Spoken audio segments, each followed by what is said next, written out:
शुरुआत करते हैं अच्छी और सच्ची खबरों की। सबसे पहले बात दुर्गा पूजा की, जिसका आज 5वां दिन है और आज मां के कुष्मांडा स्वरूप की पूजा हो रही है। एक तरफ जहां मंदिरों और शक्तिपीठों में देवी मां की आराधना के लिए भक्तों की अच्छी खासी भीड़ उमड़ रही, वहीं दूसरी तरफ देवी दुर्गा को समर्पित पूजा पंडालों में भी मां के दर्शन और पूजन के लिए लोगों का तांता लगा हुआ है। लेकिन कई ऐसे दुर्गा पूजा पंडाल हैं जो अपनी अनोखी थीम के कारण लोगों को काफी पसंद आ रहे हैं। इस साल दुर्गा पूजा में ऑपरेशन सिंदूर भी छाया हुआ है।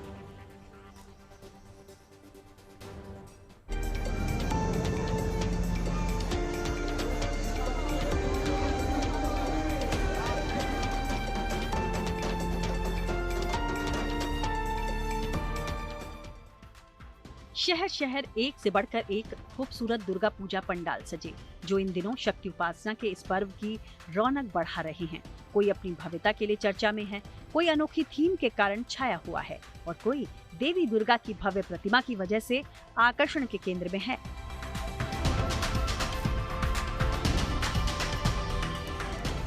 लेकिन इस साल दुर्गा पूजा में ऑपरेशन सिंदूर की चर्चा भी खूब हो रही है, क्योंकि कुछ दुर्गा पूजा समितियों ने ऑपरेशन सिंदूर की थीम पर पूजा पंडाल बनाकर सेना के प्रति सम्मान प्रकट किया है। गृह मंत्री अमित शाह ने कोलकाता में एक ऐसे ही पूजा पंडाल का उद्घाटन किया है जो ऑपरेशन सिंदूर को समर्पित है। इस पंडाल में आयोजकों ने ऑपरेशन सिंदूर के दौरान अहम भूमिका निभाने वाले सैन्य हथियारों मसलन ब्रह्मोस मिसाइल और S-400 एयर डिफेंस सिस्टम को खास जगह दी है, ताकि ज्यादा से ज्यादा लोग ऑपरेशन सिंदूर की शौर्य गाथा को जान सकें। भारत ने सहा था पहलगाम अटैक, उसके बाद जो नतीजा हुआ वो है ऑपरेशन सिंदूर। और उसी ऑपरेशन सिंदूर में जहां टेररिस्ट कैंप्स को डिस्ट्रॉय कर दिया गया था पाकिस्तान में, और वही जो प्रतीक छवि है इस वक्त शहर कोलकाता की पूजा मंडप दे रहा है। संतोष मित्रो स्क्वायर सेंट्रल कोलकाता की पूजा पंडाल जो इस वक्त चिन्हित हो रहा है कि यहाँ पे विशेष एक वार्ता पहलगाम अटैक के दौरान जो घटना घटी थी उसी के साथ साथ जैसे ऑपरेशन सिंदूर हुई थी, जैसे भारत ने एक युद्धकालीन तत्परता के साथ लड़ाई की थी, भारत की armed force, Indian navy, Indian air force, Indian army जैसे लड़ाई किए थे, वही जो विशेष वार्ता है वो वार्ता दिया गया है इस पूजा पंडाल में। कोलकाता की तरह ही रांची में भी आयोजकों ने अपने पूजा पंडाल को ऑपरेशन सिंदूर को समर्पित किया है। आयोजकों ने अपनी इस कोशिश के जरिए लोगों को आस्था और भक्ति के साथ देशभक्ति का संदेश देने की भी कोशिश की है। इस पंडाल को देखिए, आपको हर जगह वो दृश्य जो है वो दिखाई देगा। ऊपर से आप अगर देख कर आते हैं भारत माता का नक्शा, और यहाँ पे देखिए सैनिक जो है वो पोजीशन लिए हुए हैं। अब आपको दिखाते हैं कि कैसे एयर डिफेंस सिस्टम ने उस वक्त कारगर जो है रोल प्ले किया था। कामयाबी में शानदार जो सफलता मिली थी भारत को, उसमें कैसे जो है एयर डिफेंस सिस्टम का रोल था वो यहाँ आप देख सकते हैं। उसको जो है यहाँ रिक्रिएट किया गया है। ये देखिए यहाँ पे आप देख सकते हैं जो ये डिफेंस सिस्टम है उसको दिखाया गया है। यहाँ आप देखिए हर जगह आपको वो दृश्य दिखेंगे, और साथ ही साथ यहाँ पे शाम के वक्त लेजर शो भी दिखाया जाएगा। तो ये पंडाल जो है आकर्षण का केंद्र होने वाला है। कैसे आप लोगों ने कंसेप्चुअलाइज किया, कितना समय लगा इसको पूरा सब कुछ रिक्रिएट करने में? राजीव रंजन सिन्हा नाम है मेरा, और मैं सदस्य हूँ। और जो ये पहले पंडाल बुक हुआ था, हम लोग दूसरा थीम पर पंडाल बनाए थे, लेकिन इसी दौरान अप्रैल में जो घटना हो गई, ऑपरेशन ये पहलगाम घटना, और उसके बाद ऑपरेशन सिंदूर, उससे प्रेरणा लेकर हमारे समिति ने निर्णय लिया कि इस बार हम लोग उसी को रांची की जनता को दर्शाना है और रांची की जनता को प्रेरित करेंगे राष्ट्र धर्म के प्रति। ऑपरेशन सिंदूर के अलावा कुछ ऐसे दुर्गा पूजा पंडाल हैं जो अपनी अनोखी थीम की वजह से लोगों के बीच खासे पसंद किए जा रहे हैं। इन्हीं में से एक है दक्षिण कोलकाता का सबसे लोकप्रिय पूजा पंडाल, जिसने अपने 83वें साल में दृष्टिकोण थीम पर पंडाल बनाया है।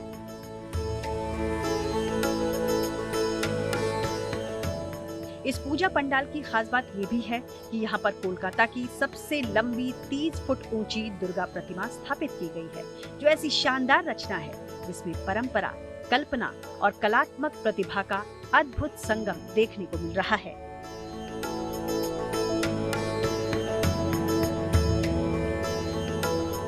इस साल हम लोग का थीम का नाम है दृष्टिकोण, और थीम हम लोग इस साल कलर्स लेके किए हैं, रंग। तो जैसे रंग एक निःशब्द भाषा है, हम लोग के लाइफ में या प्रकृति में रंग अगर नहीं पड़ता है तब तक सब कुछ अधूरा रहता है। तो हम लोग जब आंख खोलते हैं तब हर जगह हम लोग को रंग दिखता है। सो नेचर हम लोग को सब कुछ रंग से दिया है, और इंसान भी जब कुछ ना कुछ बनाते हैं तो उसमें रंग डालना पड़ता है। और रंग जैसे अंधेरा से हम लोग को उजाला दिखाता है, आनंद दिखाता है, उत्सव दिखाता है, वैसा ही हम लोग इस सब्जेक्ट के ऊपर काम करें, और उन लोग जो लोग हम लोग के लाइफ में रंग देते हैं उन लोग को हम लोग अपने पंडाल से ट्रिब्यूट दे रहे हैं।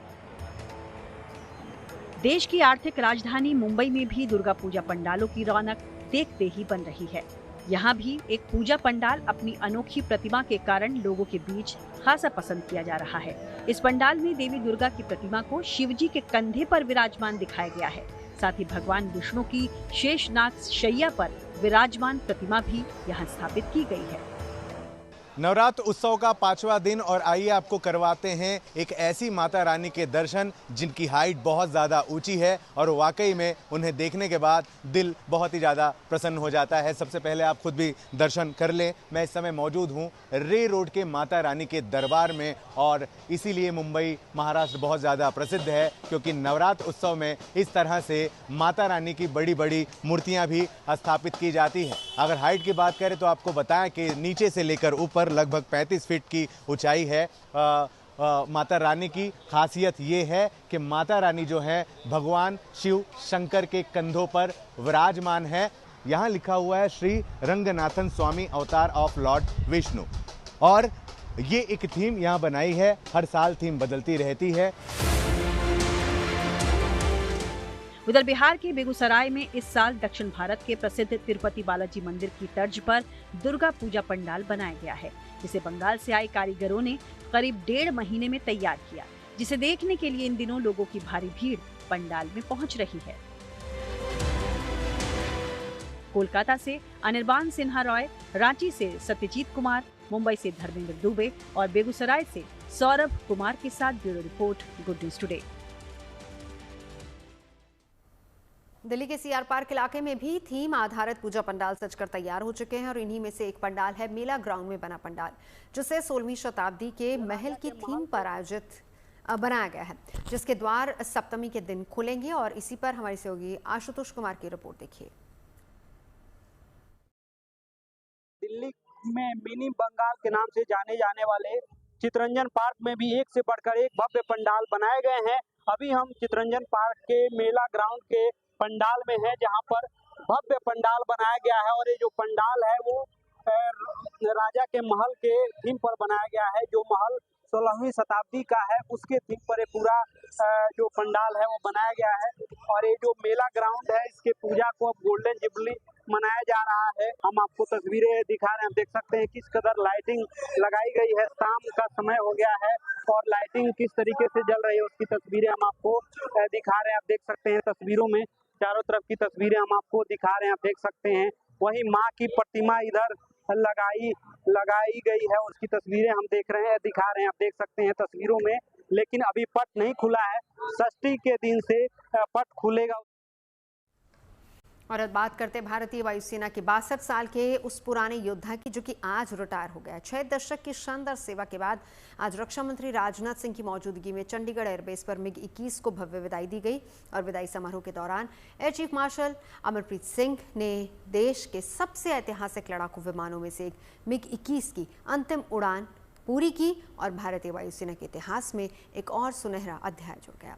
विदाई के पहले सभी MiG-21 लड़ाकू विमानों को वाटर कैनन सैल्यूट भी दिया गया। This is the final salute to the MiG-21.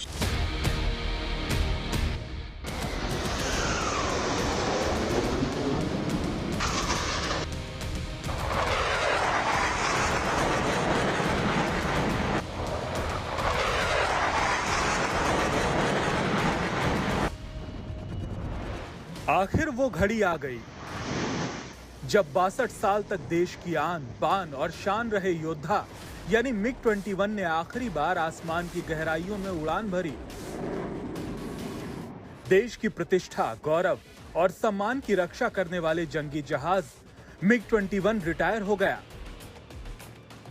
करीब 6 दशक तक हर मोर्चे पर अपनी ताकत दिखाने वाले इस लड़ाकू विमान ने गगन चूमने के लिए शुक्रवार को आखिरी बार टेक ऑफ किया।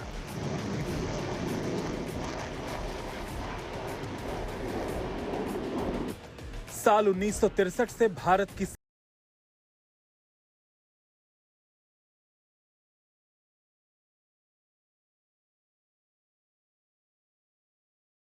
के रिटायर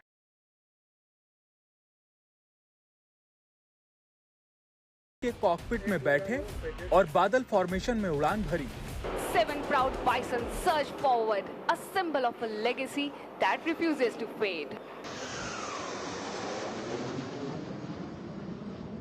प्रौद्योगिकी बदलती है, पर साहस, समर्पण और देश के प्रति आस्था हमेशा अटूट रहती है। विदाई उड़ान में MiG-21 ने आसमान में पैंथर्स फॉर्मेशन के साथ ताकत दिखाई।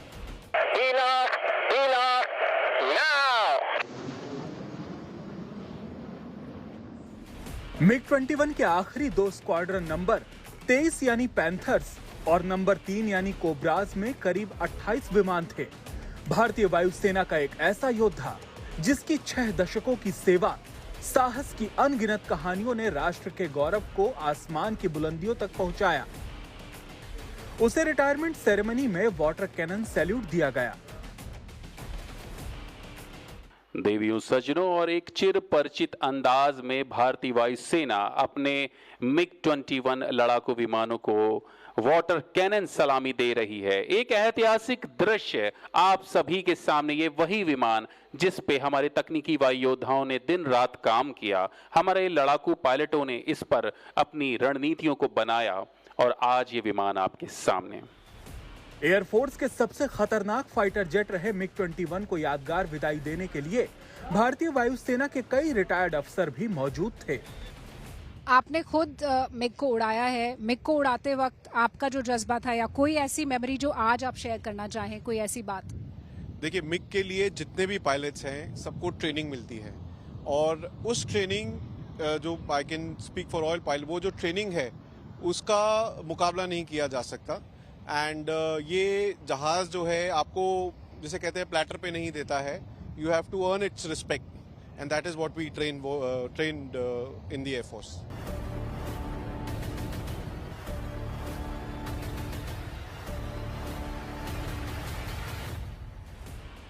MiG-21 ने 1965 के भारत-पाक युद्ध, 1971 के बांग्लादेश मुक्ति संग्राम, 1999 के कारगिल युद्ध और 2019 के बालाकोट एयर स्ट्राइक में अहम भूमिका निभाई। यानी कई रक्षा मोर्चों पर भारतीय वायुसेना की बढ़त MiG-21 के योगदान के बिना असंभव थी।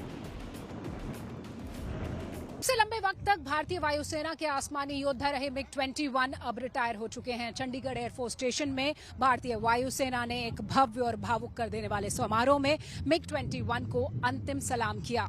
वाटर कैनन सैल्यूट के साथ इन विमानों को अंतिम विदाई दी गई। रक्षा मंत्री राजनाथ सिंह ने भी इनका आभार व्यक्त किया। 1963 से अब तक 62 वर्षों की अपनी सेवा के दौरान MiG-21 ने तमाम कॉम्प्लेक्स मिशंस को जारी रखा और हर बार विजयी रहे। चाहे वो 1965 की भारत पाकिस्तान की लड़ाई हो, 1971 में ढाका में गवर्नर हाउस पर बॉम्ब विस्फोट हो, 2019 की बालाकोट स्ट्राइक और उसके बाद पाकिस्तानी F-16 को मार गिराने का पूरा ऑपरेशन हो, या फिर 2025 में ऑपरेशन सिंदूर, हर बार MiG-21 विजयी हुआ। और इसी ने हमारी भारतीय वायुसेना के आत्मविश्वास, हमारी भारतीय वायुसेना के साहस और शौर्य को हमेशा आगे रखा।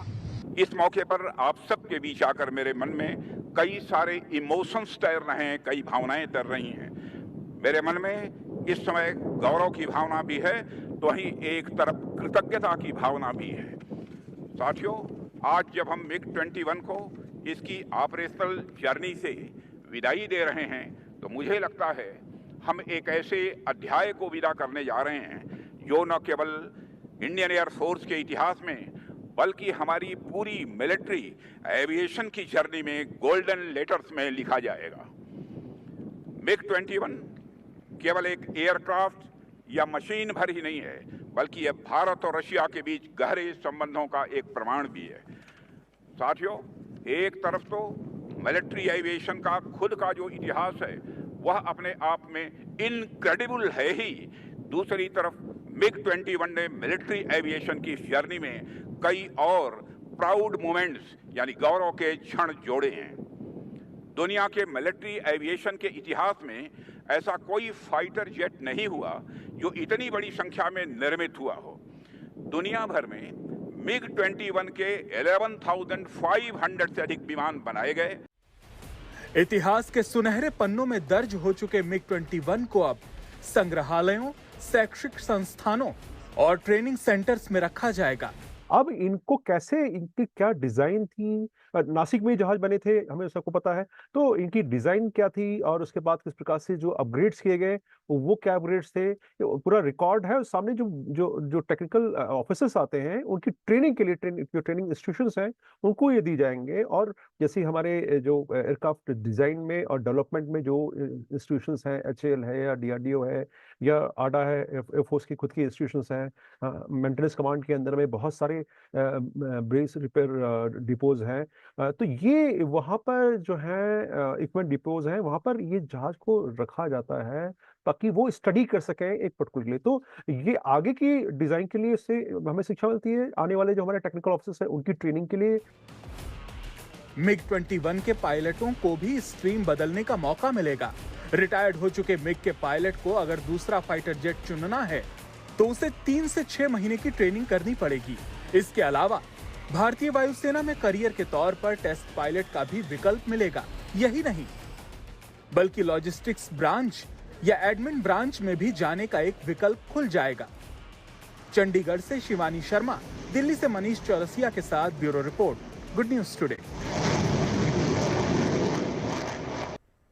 खबरें सच्ची होनी चाहिए, अच्छी खुद ब खुद लगती हैं। Navjot Randhawa signing off. आप सुनते रहिए गुड न्यूज, देखते रहिए गुड न्यूज टुडे।